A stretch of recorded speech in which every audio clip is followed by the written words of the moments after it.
Children's day வந்துச்சு. Children's டேல அந்த கலெக்டர் வந்தார். ஈவினிங் தான் சில்ட்ரன்ஸ் டே, அதனால காலையில் ஸ்கூல் லீவ்.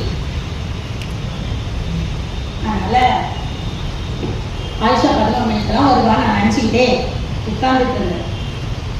ஆயிஷா கையில எப்பவுமே ஒரு பேக் இருக்கும். அந்த பேக்ல ஆயிஷா நிறைய விஷயங்கள் வச்சிருப்பா. இந்த மேக்னெட்டிக் கிளாஸ் என்கிட்ட இருந்து சண்டை போட்டுருவாங்க, ஒரு லெதர் பை. அதுக்கப்புறம் ஒரு சிலிண்டர் வச்சிருப்பா. அப்புறம் ஒரு பாடாத டிரான்சிஸ்டர் ரேடியோ. நான் நினைக்கிறேன் அவளோட பெரும்பாலான டைம் வந்து அந்த ரேடியோ சரி பண்றதுலயே அவர் காலத்துக்கு வச்சுட்டு இருப்பாங்க, அதை பாட வைக்கிறது. இப்படி எப்பவுமே அந்த கையோட நம்ம ஆயிஷாவை பார்க்கலாம். இன்னைக்கு 11 மணி ஆச்சு, ஆயிஷா வரல. அப்பதான் நான் ஹாஸ்டல்ல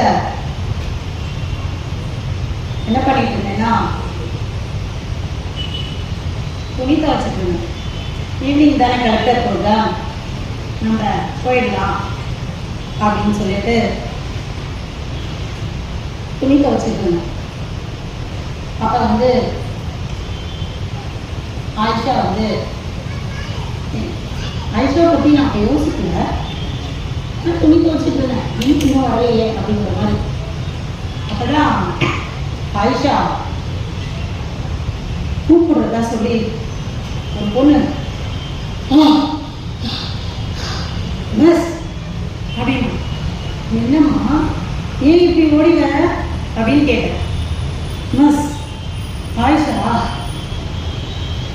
கெமிஸ்ட்ரி லேப் பக்கத்தில் இருக்கா மிஸ், உங்களை வர சொல்லலாம் மிஸ் அப்படின்னா.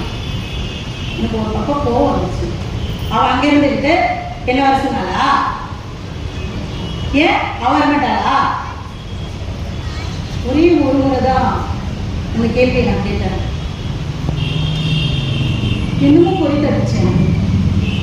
ஏன் நான் வர சொன்னான் என்னமோ அப்படின்னு சொல்லிட்டு கூட்டிட்டு இருந்த ட்ரெஸ்ஸை வேக வேகமாக மாற்றிக்கிட்டு நான் ஆயிஷாவை பார்க்க ஓடுவேன். தூரத்தில் வந்து நான் ஆயிஷாவை பார்த்தேன். ஆயிஷா லேப்ல